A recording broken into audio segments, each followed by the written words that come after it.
सबसे ज्यादा किसान परेशान है ना। तो आज तक इन्होंने हमारे 5% का मामला किया है बीजेपी वालों ने। आज 10 साल होने गुजारे इन्हें।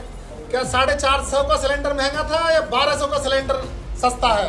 जब हमारी सरकार आएगी तो हम अपने राष्ट्रीय अध्यक्ष जी से कह के वहां भी मेट्रो के जाल फैलवाएंगे। तो मैं कुछ ऐसा कानून पास कराऊंगा जो उन बेचारों को सरकार बूस्ट करे, उन्हें जो फ्लैट वायर है और उन्हें फ्लैट मिले, बेचारे उनकी समस्याएं समाधान कराऊंगा। कोई अचीवमेंट नहीं किया डॉक्टर महेश शर्मा ने। आंदोलन में आते थे किसानों के, में झूठी गंगा मैया कसम खाते थे। उन्हें किसान से कोई साहूकार नहीं है, वो किसान के बेटे नहीं है दरअसल में। गौतम बुद्ध नगर लोकसभा की सीट दिन ब दिन दिलचस्प होती जा रही है। एक तरफ 2 बार से बीजेपी के सांसद महेश शर्मा, डॉक्टर महेश शर्मा हैं और तीसरी बार वो जीत का दम भर रहे हैं। उनके सामने सपा से राहुल अवाना जी है। राहुल जी, आप महेश शर्मा को कितनी बड़ी चुनौती मानते हैं? भैया, महेश शर्मा क्या, पूरे बीजेपी सरकार से ही किसान, नौजवान, हमारे युवा सब परेशान हैं। अब इनका आखिरी टाइम चल रहा है, अब ये जाने वाले हैं।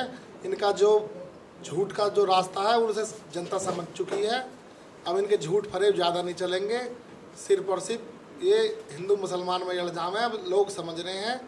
अब इनका आखिरी समय चल रहा है, अब लोग जागरूक हो गए हैं, ये कहूँगा मैं पहली बात तो आपसे।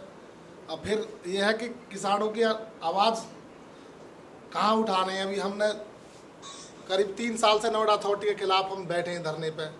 हम पर मुकदमे भी लगे हैं। 307 की संगीन धाराएं जैसे किसानों पे लगा देते हैं। 150 महिलाओं पे 307 लगा देते हैं। क्या इनको पता नहीं चलता? तो किसान अपना हक ही तो मांग रहे हैं। हम 5% का हो, आबादी का हो, कोई हम इनसे कर्जा थोड़ी मांग रहे हैं।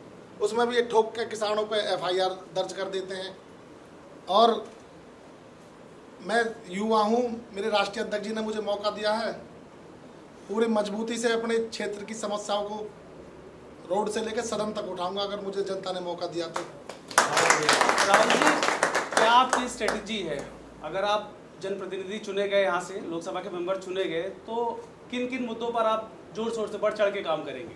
साहब, सबसे पहले तो जो हमारे यहाँ पे 3 अथॉरिटी हैं, Noida authority, Yamuna authority, greater Noida authority, सबसे ज़्यादा किसान परेशान है ना। तो आज तक इन्होंने हमारे 5% का मामला किया है बीजेपी वालों ने। आज 10 साल होने गुजारे इन्हें। ना ही इन्होंने आबादी का निस्तारण किया है। बड़ी बड़ी मल्टीनेशनल कंपनी बढ़ा दी है, लेकिन हमारे युवा साथी बेरोजगार घूम रहे हैं।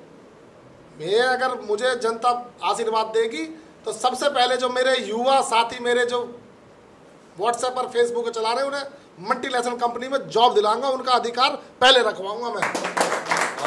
ग्रेटर नोएडा वेस्ट में बहुत बड़ा मुद्दा है। वहाँ पे पब्लिक ट्रांसपोर्ट ना के बराबर है, लोग वहाँ पे परेशान हैं। तो क्या वहाँ के लिए आपकी क्या स्ट्रेटेजी है? भैया, हमारे जो राष्ट्रीय अध्यक्ष जी हैं वो लोह पुरुष आदमी हैं। उनकी देन है जो नोएडा से लेके ग्रेटर नोएडा मेट्रो चलाई थी उन्होंने। जब हमारी सरकार आएगी तो हम अपने राष्ट्रीय अध्यक्ष जी से कह के वहाँ भी मेट्रो के जाल फैलवाएंगे। और मैं बताऊँ कि किसानों की तो बात रखेंगे।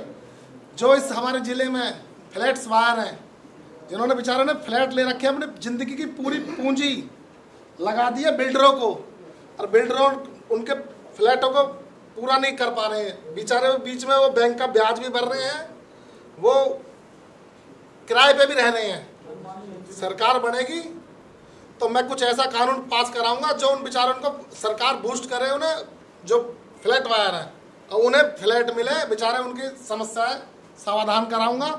और एक और हमारे नोएडा में बहुत समस्या है, ये जो फ्लैट के जो डेवलपर हैं, बिल्डर हैं, ये मेंटेनेंस के नाम पे मनमानी करते हैं।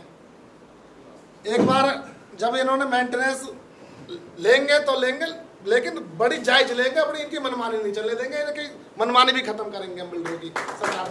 नेताजी, बीजेपी कह रही है इस बार 400 के पार जाएंगे। राष्ट्रीय अध्यक्ष जी ने कहा 400 हार है। 400 पार किस मुद्दे पे करेंगे? क्या इन्होंने 15 लाख रुपए खाते में डाल दिए, 2 करोड़ युवा दे दिए। जब हमारे इंडिया गठबंधन की सरकार थी, माननीय मनमोहन जी, कांग्रेस, हमारा गठबंधन उनके साथ, ठीक जी, 20 करोड़ गुर्बत से बाहर निकाले थे।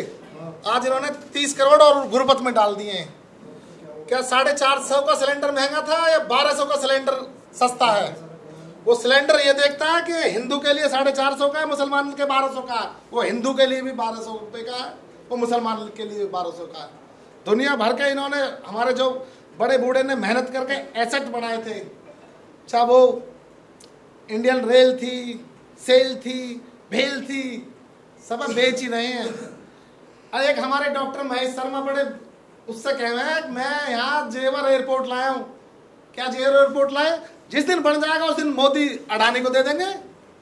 क्यों सरकार का पैसा खराब कर रहे हो?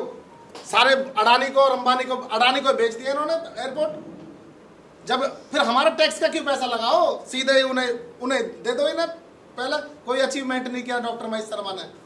झूठे गंगा मैया की कसम खाते हैं वो।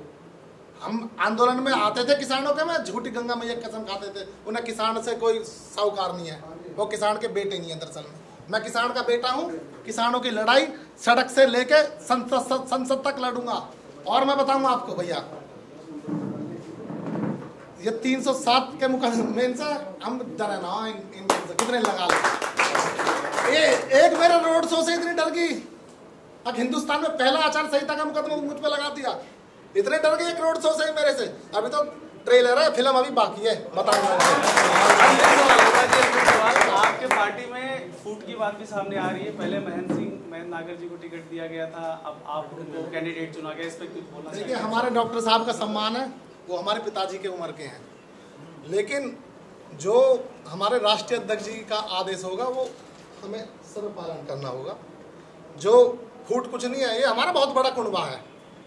और जितना जोश मेरे समाजवादी कार्यकर्ता में है ना, बीजेपी के में ना, इतना कार्यकर्ता में जोश।